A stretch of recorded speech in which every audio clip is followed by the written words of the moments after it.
JV, What's up, homie? how you doing, man? I'm doing pretty good for Monday afternoon. How about yourself? Kind of sad, bro. Yeah? Yeah, dude. What's up?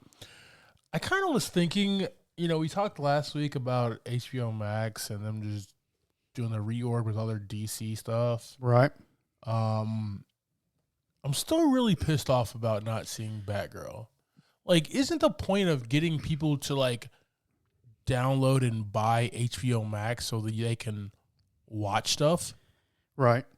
So, like, Netflix does this. Hulu has done this. Amazon Prime has done this.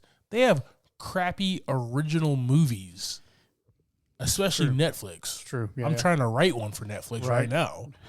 I mean, hopefully it doesn't come off as crappy, but hey, man, who knows? I mean, it gets there, right? Gets there, bro. But, like, even if some execs thought the movie was bad, Yeah. you still put all that money in it. It's not going to the theater. Just release it. Yeah, I don't know how that works. I don't understand the logic. Because, like, you got to think, there is going to be, like, it's just like how there were so many women who flocked to go see the Wonder Woman movies and stuff like that. It'd be the same exact thing, man. They're going to flock to go see that movie, and they can't go to the theater, but they were going to download that, and they're going to watch it. And Batgirl was done pretty much, right? Yeah. It was in post. I mean, you're talking about zero return. I don't know how much it costs. You still got to pay Keaton. I don't know how much it costs to put one of those on a streaming service, like of that magnitude, if it costs a lot of money or whatever. But it seems like you're still getting zero return. Even if it bombs, you're going to get some kind of return. Yeah, like you're going to get, like, it's probably I'm guessing it's per stream. I'm pissed off about this, man. I don't know if you can tell. That's fine. I think it's probably per stream or whatever, or some weird deal. But we could probably Google that and see what it is. But I'm just not going to. I'm not worried about that. Just let me be pissed, damn it. We'd be like, oh, all that makes sense. Yeah. Okay. The math checks. The maths. Keaton still got paid. Yeah. The directors probably still got paid. I'm sure. So you're right. Like, what are you doing, man? Just release the product. If it's crappy, it's crappy. But, like, the whole point of it is to give us content, man. That's why Netflix, they've lost a lot of money. I follow a lot of, like, stocks and everything. So, we've lost a lot of money, lost a lot of streamers, but they're still king of content. Right. And until Hulu and these places start pumping out, like, original content as fast as Netflix does, nobody's going to catch up. The only thing I can think of, only other studio or streaming is, like, Disney Plus. Right? Yeah, that's just kind of built in, though. That's kind of built in. They got the House of Mouse. All they had to do was put Disney on there, and that was it. Yeah. They were making money before it came out. Exactly. So, right? That's the only other thing. But I really want to see this movie, man. I really do, and I'd be pissed off if I don't. Just somehow. I want to see this version. Like, I want to see a Batgirl movie. Yeah, we've been talking about it for like 20 years with Josh Whedon and everybody else, but, like, I want to see this version. It's going to piss me off if I don't see it. And I believe I saw something that they were screening the movie for the cast and directors and stuff of what the cut was. Yeah. So it's there somewhere. So maybe it'll in quotations, leak out at some point. Give me that cut. Let me get. Yep. I'll watch that on a VHS. That is fine. If I have to, bro.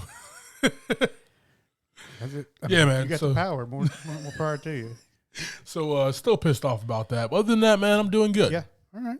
Other than that, doing good, brother.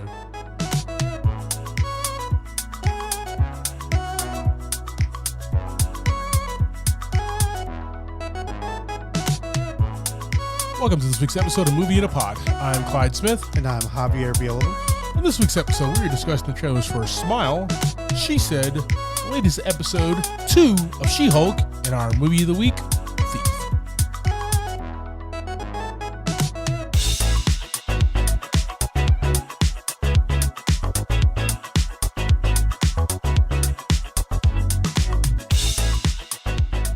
right, brother.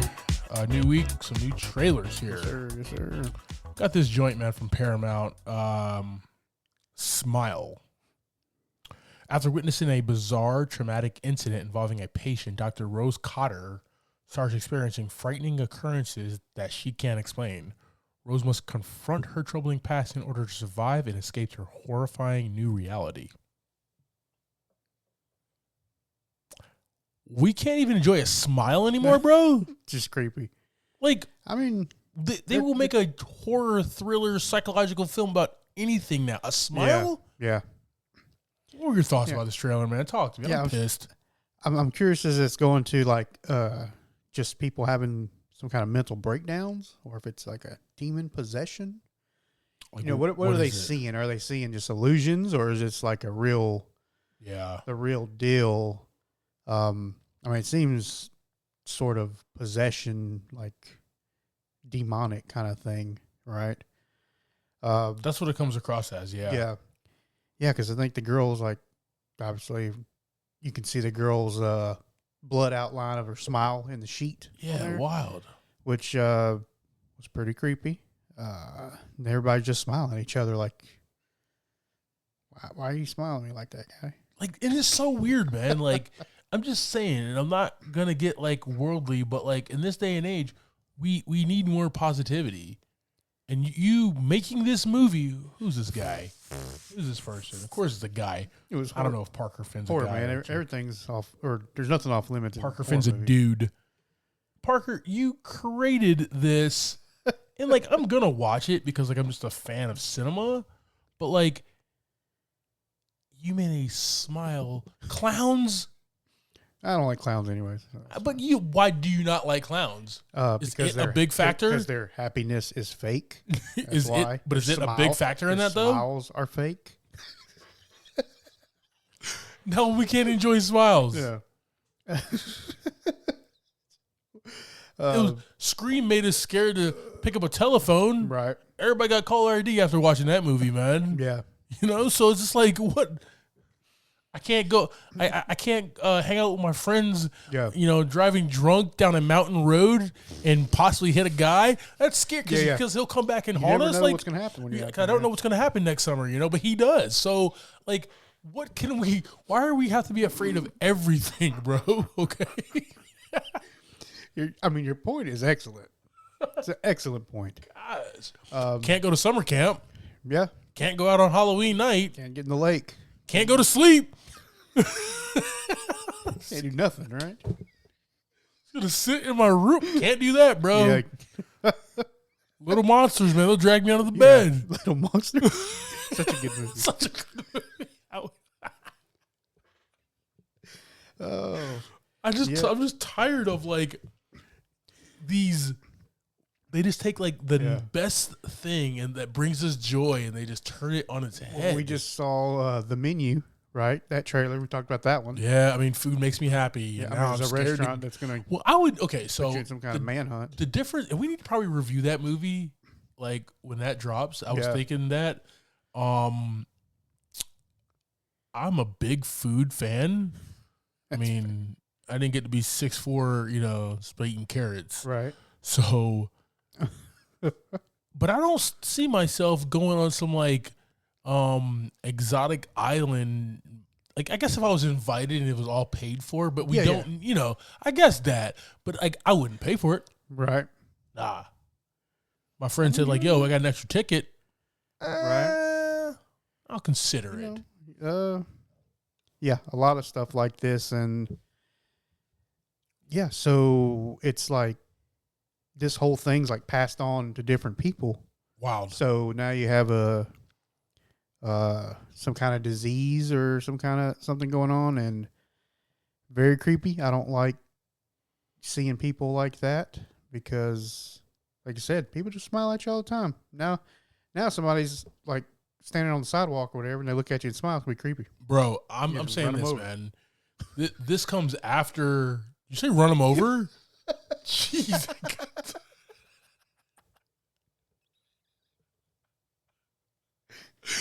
Oh boy. This comes like after like the pandemic with like mask and stuff where you don't see anybody's face. So you can't see somebody's mouth and facial features, expressions. So, like, we're back at, I'm just like, yo, put a damn mask on at all times after I watch this movie. My mask is on, your mask is on. Smile, I don't your see your frown, smile, bro. Nothing. You can have the most beautiful smile ever. Right. Keep it behind the mask, though. Keep that shit behind the mask, man. Guys, we're going to throw this on our socials. Paramount's giving this bad boy an hour and 55 minutes, man. So almost a 2-hour thriller called Smile. Guys, check out the trailer. What are your thoughts? Something you're excited about? Drops September 30th in theaters. Nice. All right, man. I'm actually pretty excited for this one. This is She Said. New York Times reporters Megan Twaley and Jodie Cantor break one of the most important stories in a generation. A story that helped launch the Me Too movement and shattered decades of silence around the subject of sexual assault in Hollywood. Talk to me, brother. What are your thoughts? That was a lot. Yeah. That was all of it. That was all of it. That was all of it. Seems like they say some names. They say Harvey Weinstein. That directly. rat bastard. So that just kind of leads you right into what it's about. I mean, sexual harassment in Hollywood. And women being led to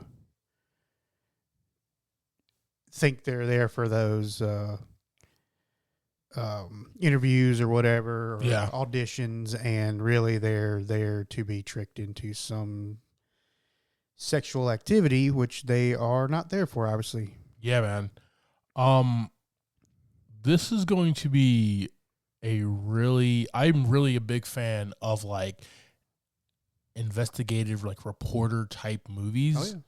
Where you're just, like, unraveling the truth and being silenced at every turn and having to like figure out, okay, I need this person to speak up, I need this to happen or whatever, and you know, them kind of burrowing through the situation and getting through it, man, and the story finally breaking. Yep. I'm really excited for this, man. I actually followed this while it was happening a couple years ago, and now that they're putting it on screen, obviously Hollywood has to make a story about everything, even about it.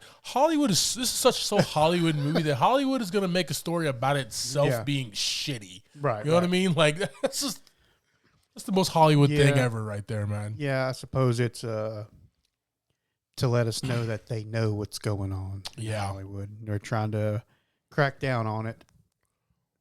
But, you know, ain't no cracking down on all that mess over there. It's wild, man. You always knew that, like, women were not treated the best as equals, right? With pay, with just, like, the cat calling and stuff like that.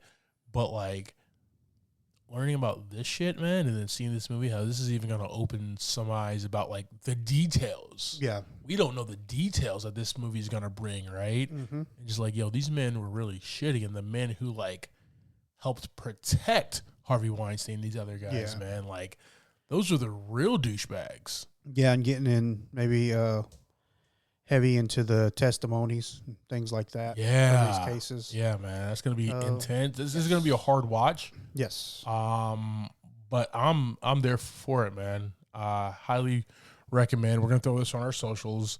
This trailer was phenomenal. And what do you all think? She Said.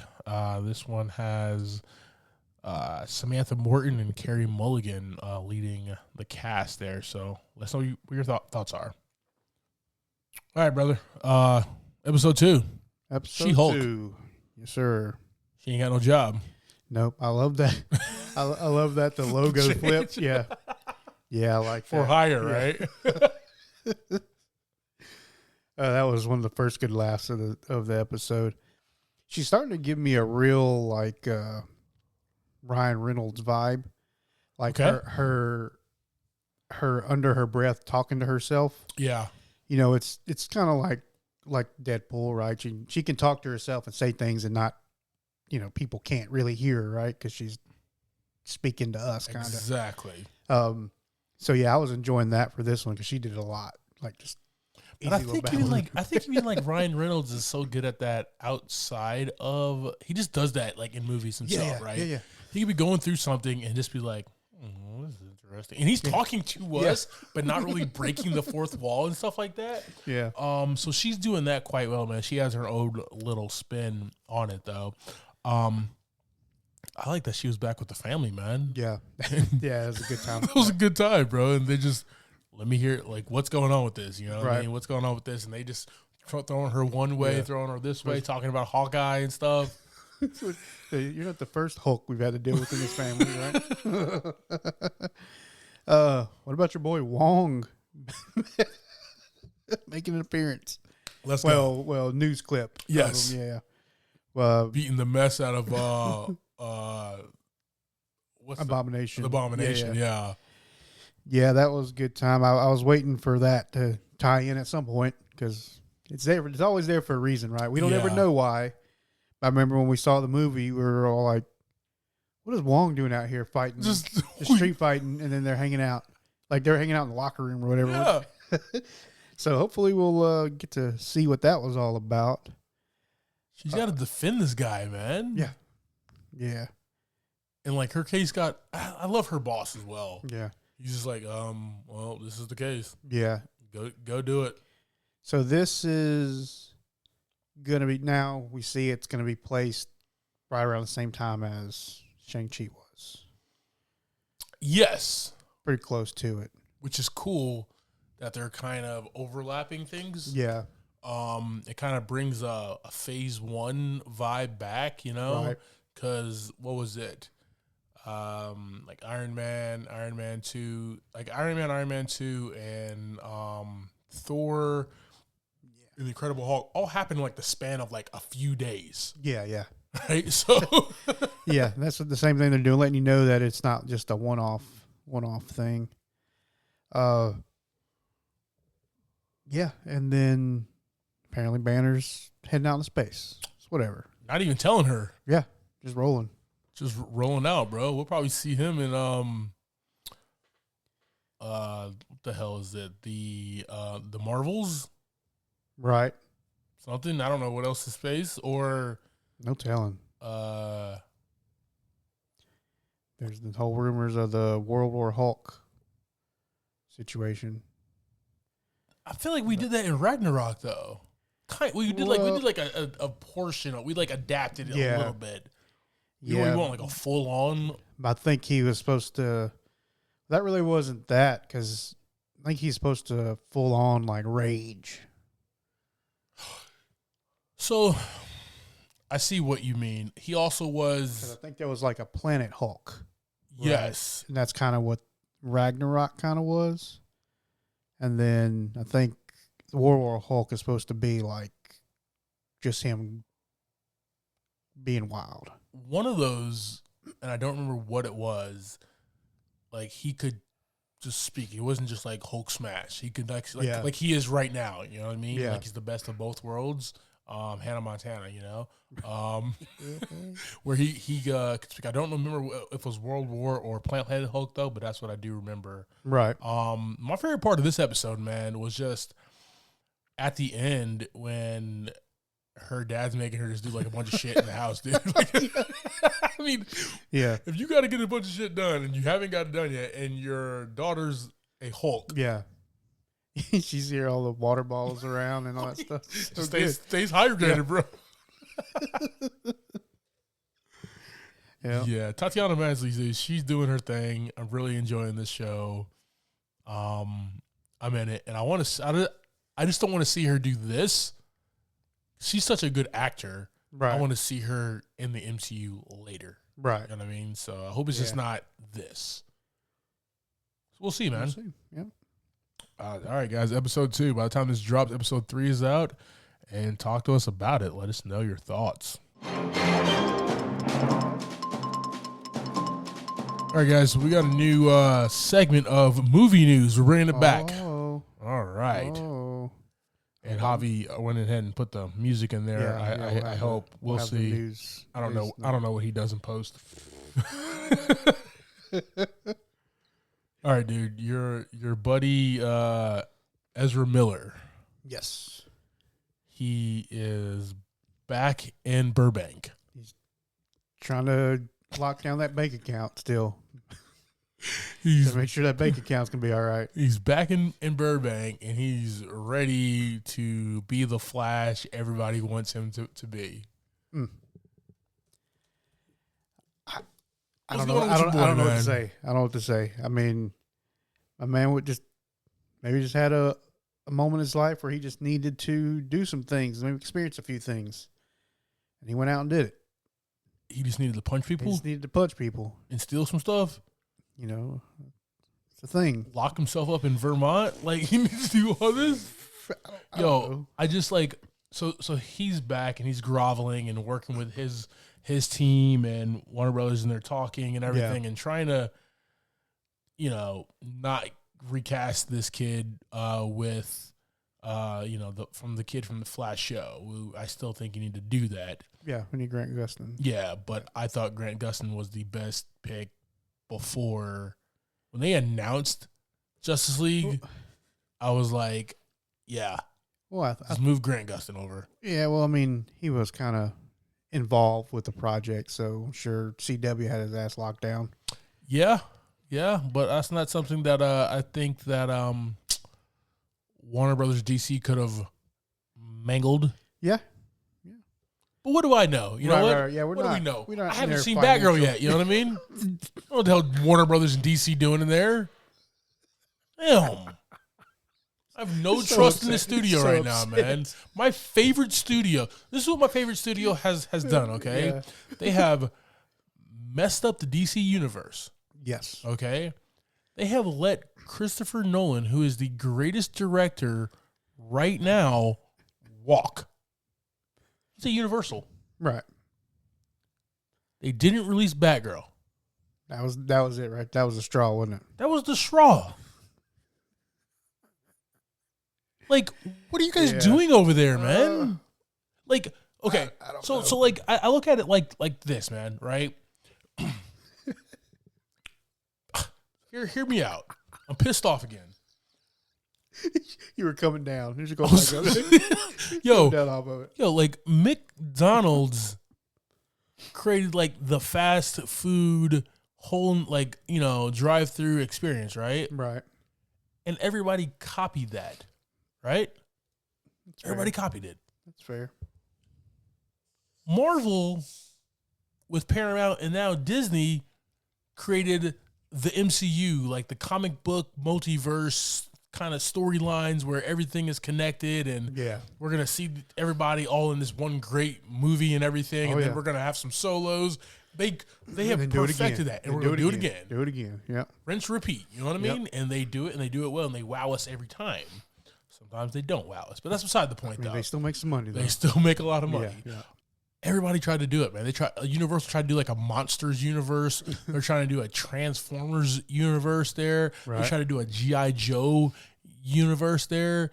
And then like comes years later and like 20 after the first Avengers. Yeah. After that, they go, you know what? Let's try to DC. Why not? We got this whole, we got all these people. Yeah. All these characters. Got the Holy Trinity, Batman, Superman, Wonder Woman. Hey, let's try it. Yeah. You guys are like years late to the game. Let's just keep rebooting the same characters over and over and over. Let's just do the same one. Yeah, do it over and over. Get new Batman. Yeah. We're good. New Alfred? Awesome. Yeah. Yeah. New Joker? Cool. Let's do it. That's all the thing that they can do. But like there's a formula out there. Yo, right. You're not going to be McDonald's, okay? You can't be. McDonald's, that's Marvel. Right. You can be Burger King. Right. Maybe not as good, but still makes a lot of money. It definitely does. Those damn chicken fries. Yeah. Right? Like, you have a formula, rinse, repeat, man, and you just ruined it.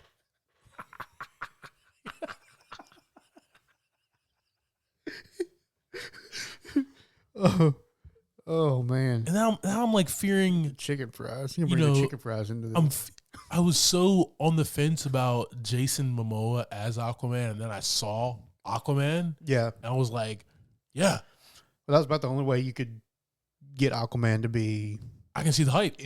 Anybody make the character worth the shit. Yeah, make him a drunken badass. Yeah. That works. And that definitely works, man. Yeah. He looks good in gold and green. Yes, he does. I don't know what these guys are doing, man. Yeah. I guess we'll find out. Going back to Ezra Miller, that's our movie news segment that I just went off on a tangent on, and I apologize. Just swung it back around to the intro, right? They effed up when they got this guy. And now he's trying to save face, and we have to. The movie's in the can, dude. Yeah, we're going to see him. I don't know how I feel about him in the Flash movies in general. Definitely a bigger fan of Grant's personality as the Flash. Yeah. CW hasn't exactly done the best for him as far as the production of the Flash. Yeah, it's TV and I mean the first few seasons were all right, but you think they'd be getting bigger budgets, doing better things, but it kind of feels like it's gone a little downhill. But that's about to be over. Yeah, I heard, and that's the end of this CW kind of Arrowverse, right? Yeah, that sounds like about the end of the CW in general. Because no Riverdale's still on there, nothing. No Supernatural. Everything's turned off. But we'll see how Ezra turns out. I mean, maybe he just had a mental breakdown of some sort and had to go out and get it out in the most wrong way he could think of. Maybe we'll swing it back around, man. We'll see, man. I'm hoping for him, man. I want to give everybody a second chance, dude. But, yeah, he said, but not Ezra. Not Ezra, man. It shouldn't have been there in the first place. So, oh no. All right, man. One other thing I want to talk about here. Netflix had a show. Oh yeah. I mean, Netflix has a lot of shows. They have tons of a lot of original content. They had a show called Resident Evil. Oh, did they? It was an original. Oh yeah. Show. It was released July 14th. I definitely did not watch that. Yeah, I watched one episode. I didn't even watch one episode. I told you, I kind of gave up after Raccoon City. It was just bad. You know what pissed me off about Raccoon City? Leon. Well, they had the most badass dude in the entire franchise, the most popular guy in the franchise. Right. And you reduced him to just like a character who was supposed to be just like a comic relief. Yeah. Pissed me off. But I gave this one a shot. Oh, I mean, what? The series? The series. Okay, here. I got you. So Sunday, got up, coffee, stretched, yoga, old man stuff. Sunday, you know what I mean? Yesterday? Sunday, like back in July. Fair enough. Okay. Gotcha. Watch this. Okay. One episode. Could barely get through it, man. I will say this. Oh, no. I will say this, man. Like, Candy Crush took over while this, 5 minutes into this show, man. There was nothing exciting about it. Yeah. And it was slow, and it was dumb. And that's what you got to think, with these series. That first episode's got to hit hard.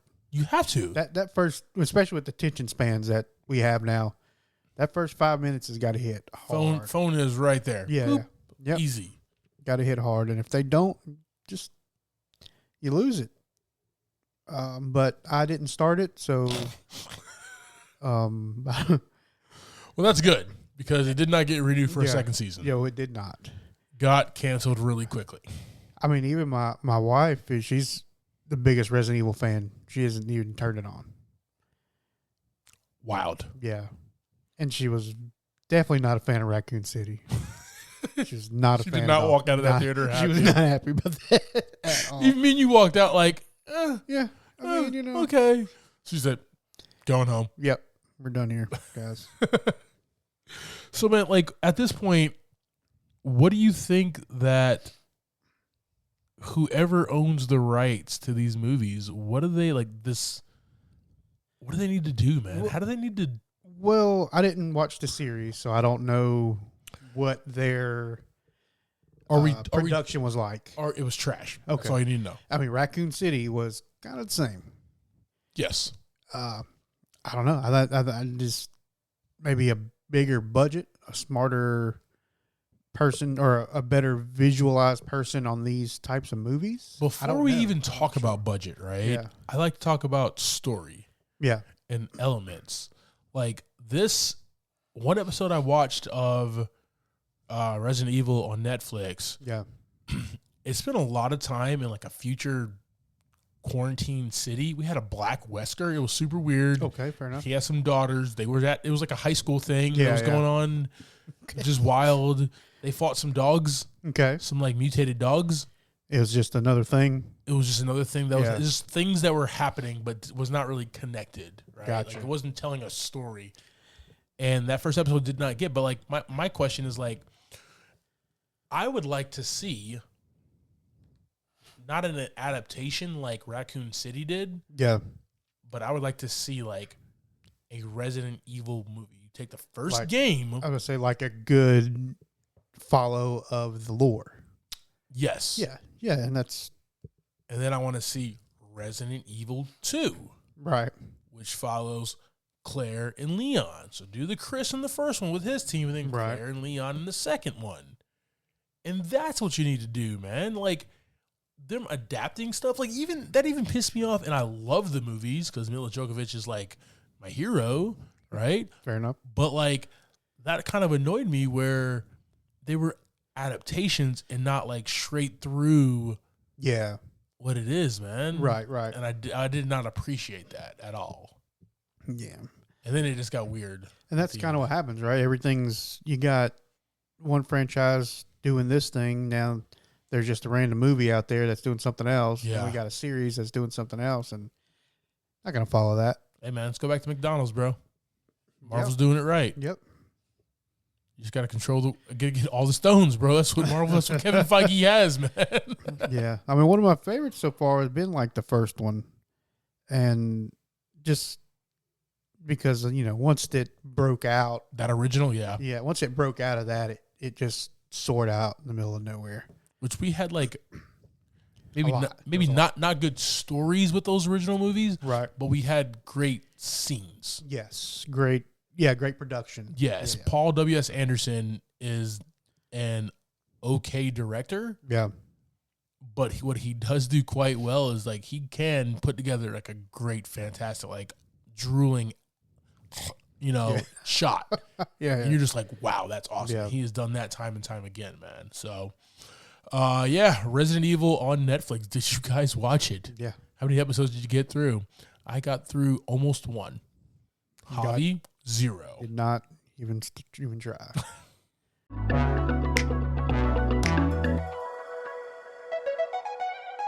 All right, JV, you ready to jump into this week's movie? Yeah, man, let's hit it. All right, brother. So this week, man, we have Theif. This was released in 1981, so even before our time. Yep. Other movies that came out that year was Neighbors, Endless Love, Student Bodies, Bustin' Loose, Stripes, Escape from New York, Heavy Metal, and we got 2 bangers here, okay? Porky's, fantastic flick, and the Sam Raimi instant classic, The Evil Dead. Nice. 1981, brother. All right, guys. So Theif was written and directed by Michael Mann from the novel The Home Invaders. This one had a $5.5 million budget and $11.5 million at the box office. Oh, yeah. Starring in this, we have James Caan as Frank, Tuesday Weld as Jesse, Willie Nelson as Okla, Jim Belushi as Barry, Robert Prosky as Leo, Tom Signorelli as Intaglia, and Dennis Farina as Carl.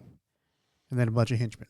A bunch of henchmen. So many henchmen in this movie, dude. All right, brother. Go ahead and give us that quick synopsis, man. So Frank's set to make one last big score, but things get a little out of hand in every way. And he has to make some dangerous decisions to protect his life and his family. Oh, yeah. Good stuff, brother. All right, guys. So coming into this movie, Once again, before our time, man. Yeah. And this is a Michael Mann, like his first directed movie. And we know Michael Mann from like Heat, you know, Miami, you know, the Heat. What the hell was the Miami show? Why does I cannot think? I can't. I said Miami Heat.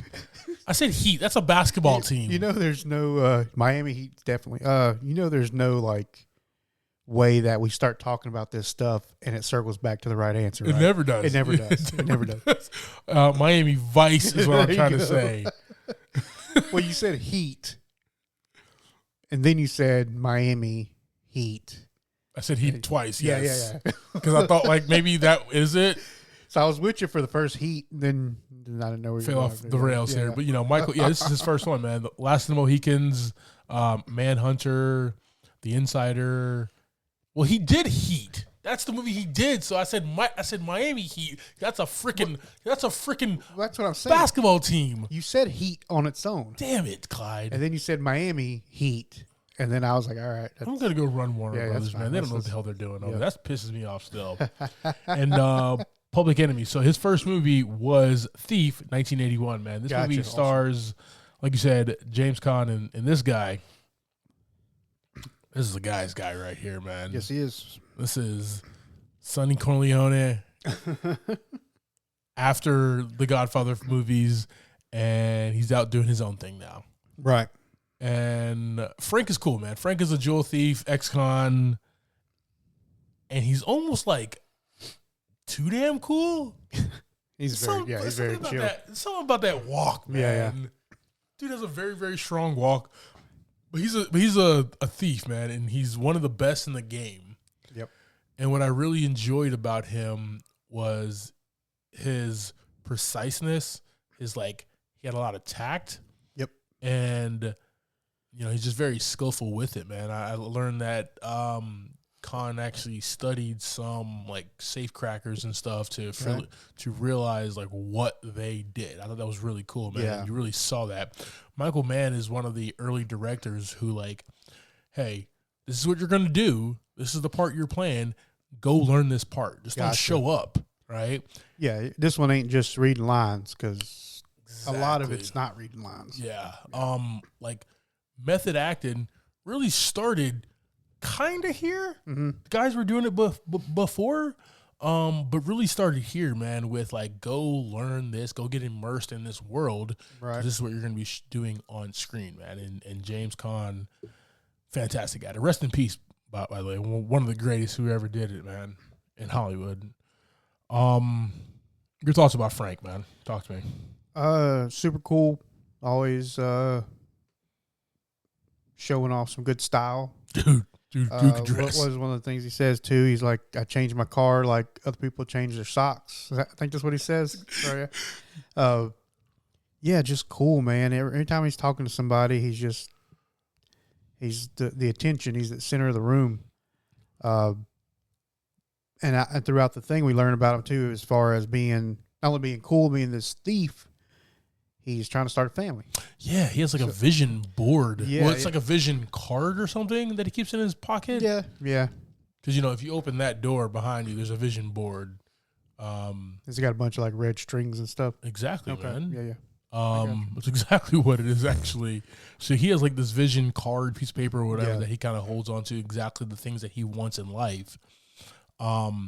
Which tells me like, yeah, he's this cool, kind of this rough ex-con badass guy who like safe cracks and everything.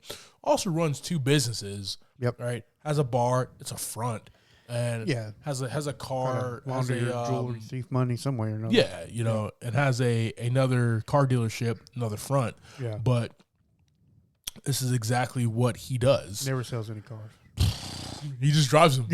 Just drives them all. It's pretty good. Doesn't need to. Doesn't need to sell. Yeah. So he ends up wanting his family, and he decides he's going to retire, right? One last job. Everything's been going great up until this one last job for the most part. But then that one last job turns into one more last job. Yeah.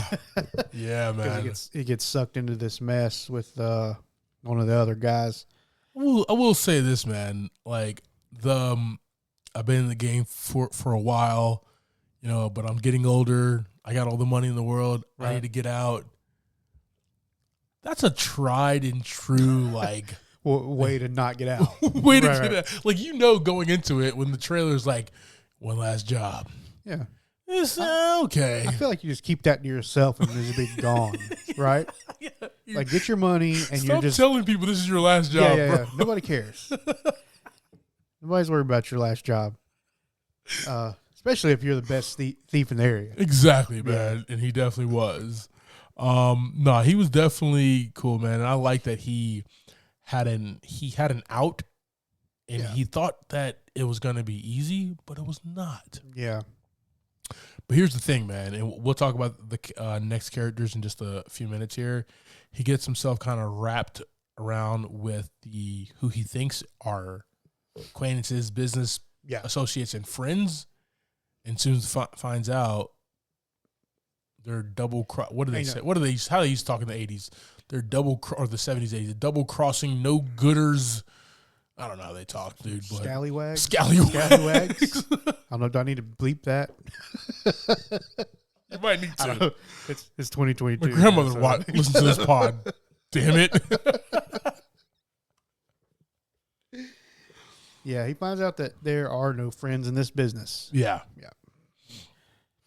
All right, man. Let's jump over here to Tuesday Weld as Jesse, who is his girl. Yes, sir. And I don't have much to say about her, man. Ain't much to say about her. I will say this. The story revolves a lot, like front and center. Like, even look at the poster. It's James Caan, Frank, right there, front and center. Usually in these type of movies, it's like, 4 or 5 people. If it's this is a character study on this guy, man. Yeah, he's rarely not in frame. Yeah. Yeah, if he's... I'm pretty sure he was never not, or he was always in frame. He was almost in every scene. Yeah. Yep. Or like scene adjacent. Yeah. She shows her basically her whole part of this is kind of they're trying to adopt a kid. That's kind of her part of the storyline, right? They're going through adoption, and they're obviously not going to get a child because he is a convict, and they don't appreciate that. Little difficult. Yeah. Little difficult there. That's her storyline. She's there to help him. She loves him, appreciates him. I do like how he like pulled her out of the restaurant, got in the car, and was just like, "Yeah, I'm a thief." And she's just like, "Yeah, your point? Like, look at these suits. Look at this tailored hair. Look at this. Look at this ring and this sling cut ring, right?" He loves that ring. The flossing, dude. She's just like, okay, cool. Good for you, guy. 1981 flossing right there, bro. Hard. Just showing them, man. As the kids say today, drip. Yeah, is that what they say? He has the drip. That's kind of gross, but all right. Let us know if I said that right, guys, okay? I'm 35 going on 42, okay? In that time, that meant something different, too. Very true. Yeah. Very true, man. All right, dudes. We got Willie Nelson, a small role, but David Okla Bernatow. Sure. I just sure. call him Okla. Okla. Yeah. And he is Frank's mentor. Kind of showed him everything. Yeah.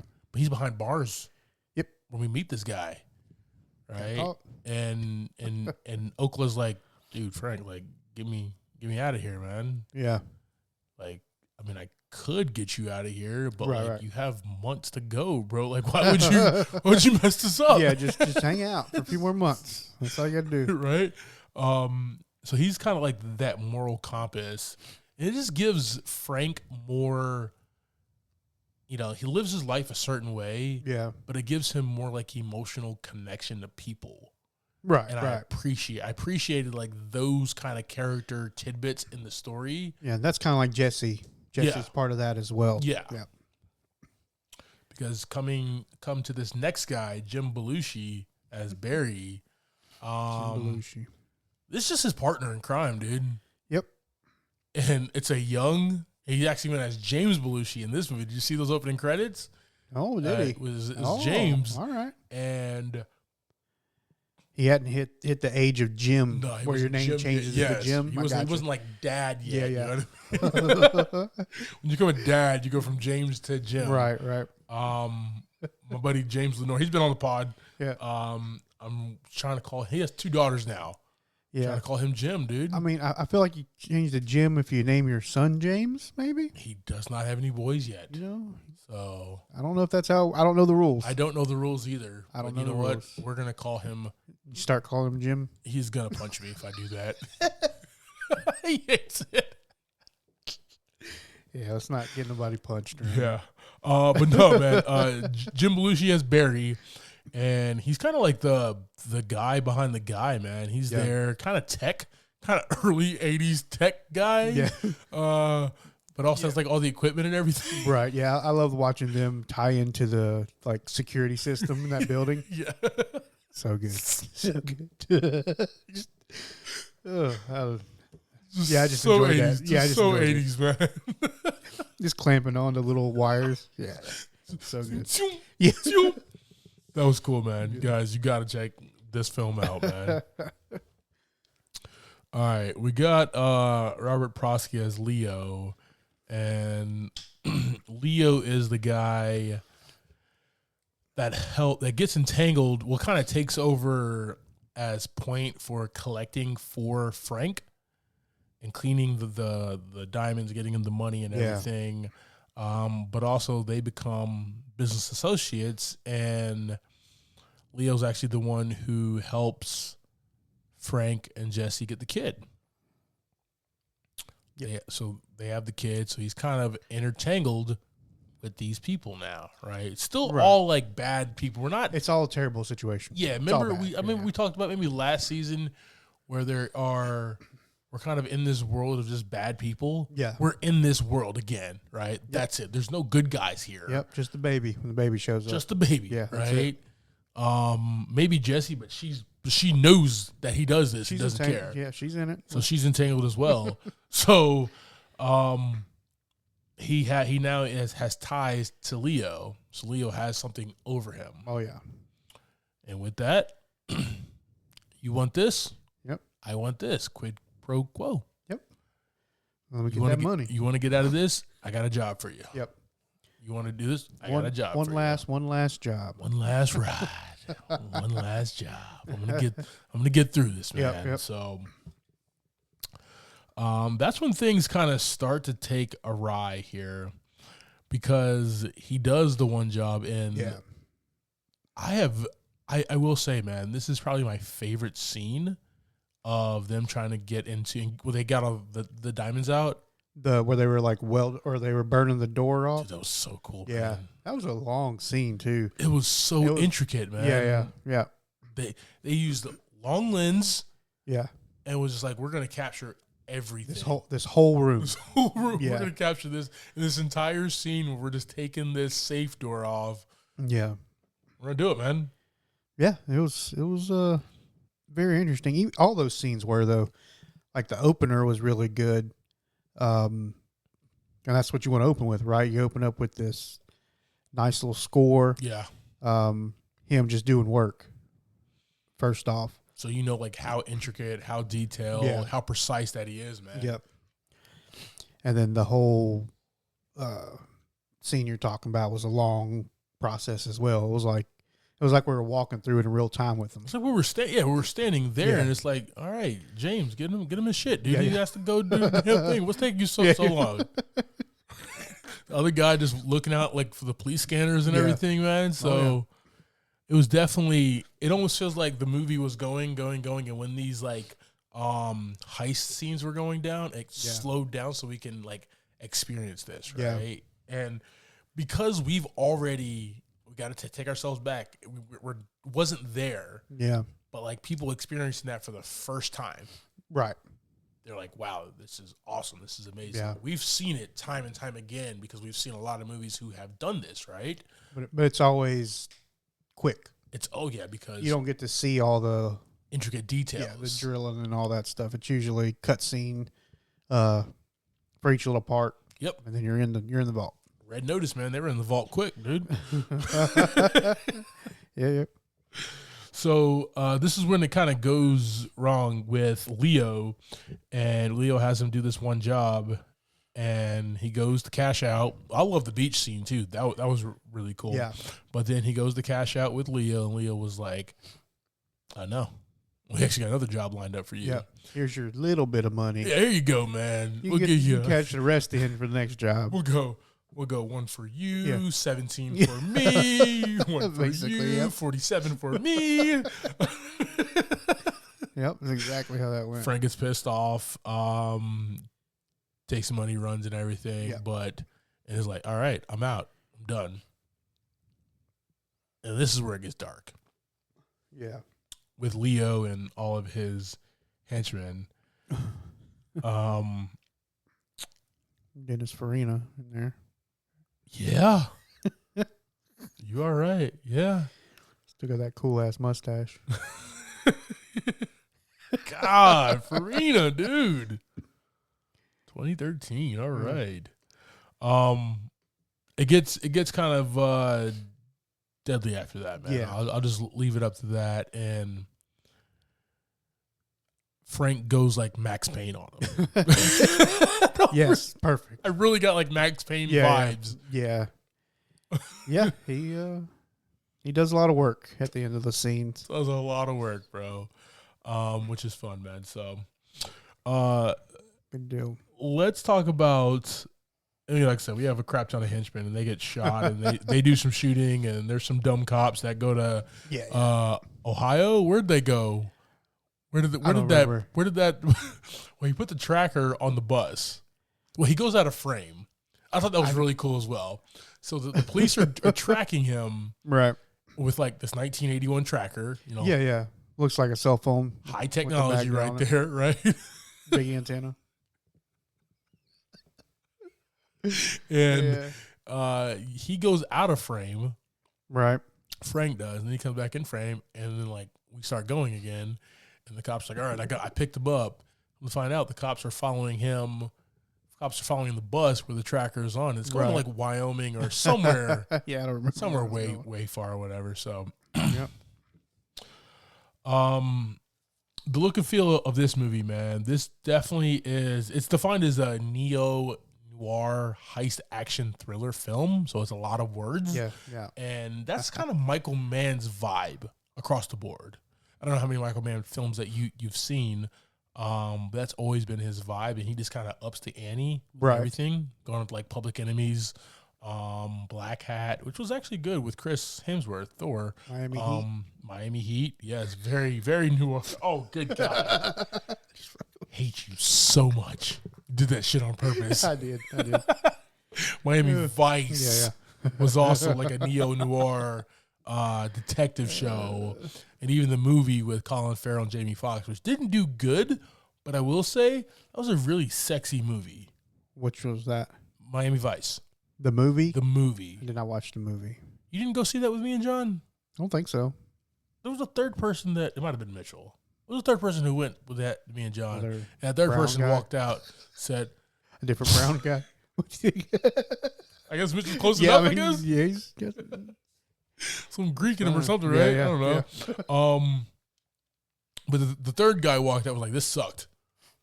I love Colin Farrell. I love Jamie Foxx. This movie sucked." Right. And I thought it was you for some reason.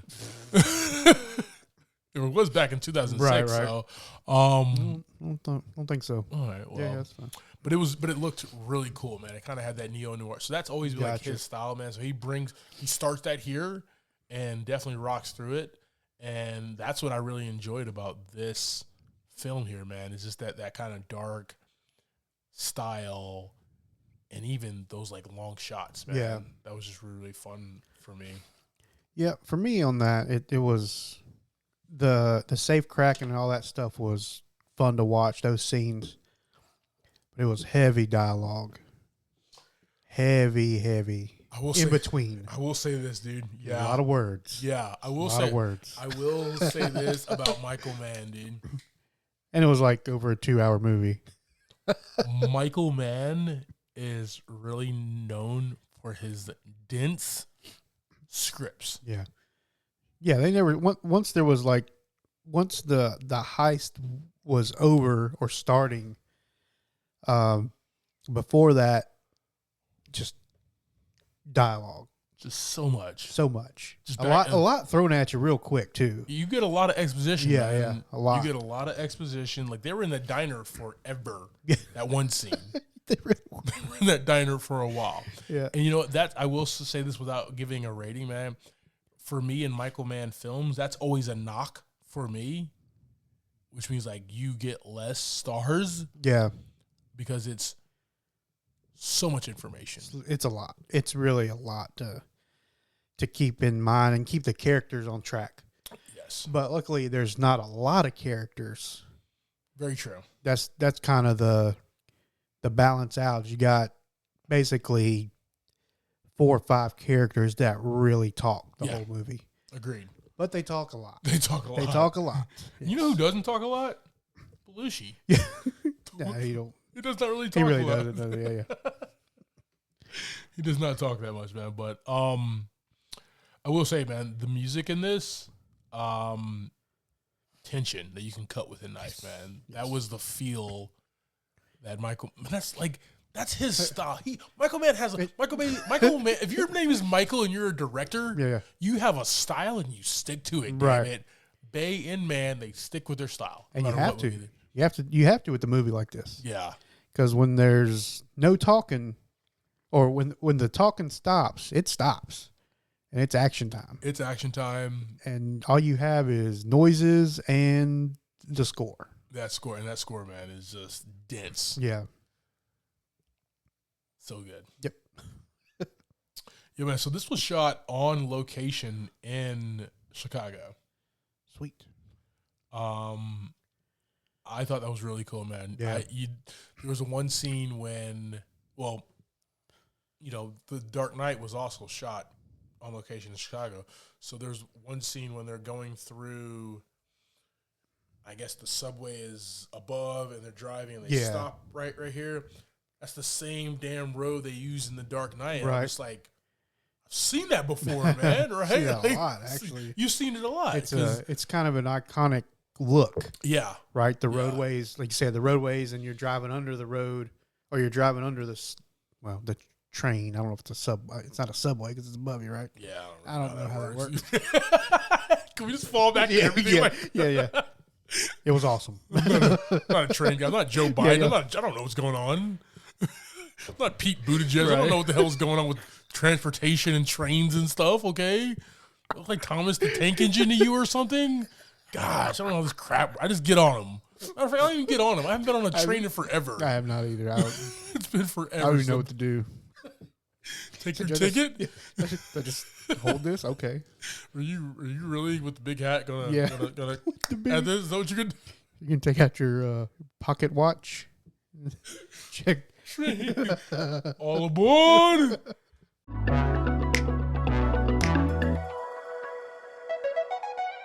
All right, guys. So that's our conversation about Theif, 1981, Michael Mann's first film that he directed. JV, talk to me, brother. What were your thoughts and ratings about this? It was a long flick. Yeah. It was a long ride. I enjoyed these scenes that they put a lot of work into as far as breaking in the heist part, and going in, stealing diamonds, and just seeing that 80s, 70s to 80s kind of tech that they were using, right? The cars, all that stuff was really cool to watch. But it was a long ride in between. Yeah. It was a long ride in between, man. A lot of talking. A lot of information. And you know, with that talking, man, if it connected dots to go to the next scene, that's one thing. Right. But a lot of it was just exposition. Yeah.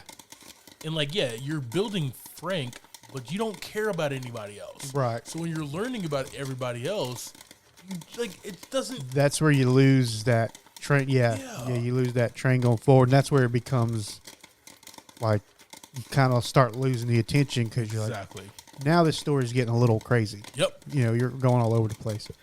But even then, when we're watching Frank and seeing what he's doing and everything, it was at the end of the day, it was pretty good. Yeah. I'm gonna give this one 3 buckets. Okay. Popcorn.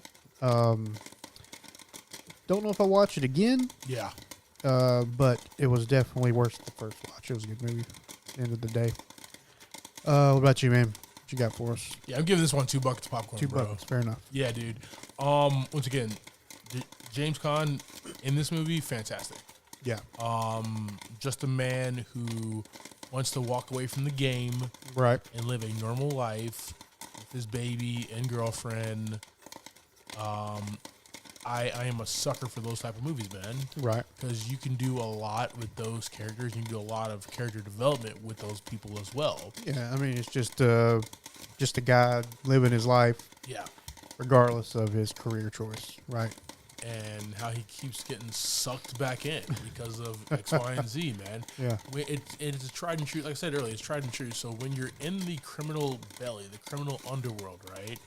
You just can't walk away. Like you and I can just quit our job tomorrow and be like, if you actually were never cool, I'm out. Yeah. You know what I mean? Then we got to go home to our wives. So yes. I feel like your points are still a little shy.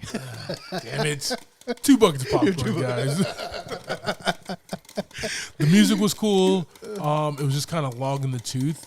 Yeah. Right? We could have slimmed this down by a good 20, 30 minutes. Easy. And it would have been still a fantastic film. But once again, that's his style. Yeah. He does long dialogue. It works well in Public Enemies, man. It works well in Heat. It doesn't even work well in Miami Vice like the movie. Right. But it does. When it hits, it does hit, and sometimes it just doesn't. Yeah, and I kind of expect that for movies like this, right? Yeah. You're gonna have to learn about somebody Yep. and some characters. It's not just gonna play itself out. All right, team. Thank you for subscribing to this week's episode, talking through Theif. Next week, we'll be talking about the 2011 Jake G flick, Source Code. And that's streaming on Amazon Prime. I'm Clyde Smith. You can find me on Twitter and Instagram as I am Clyde D. Smith. I'm Javier Villalobos. You can find me on Twitter and Instagram at Mr. J8200. Thanks, guys. Appreciate it.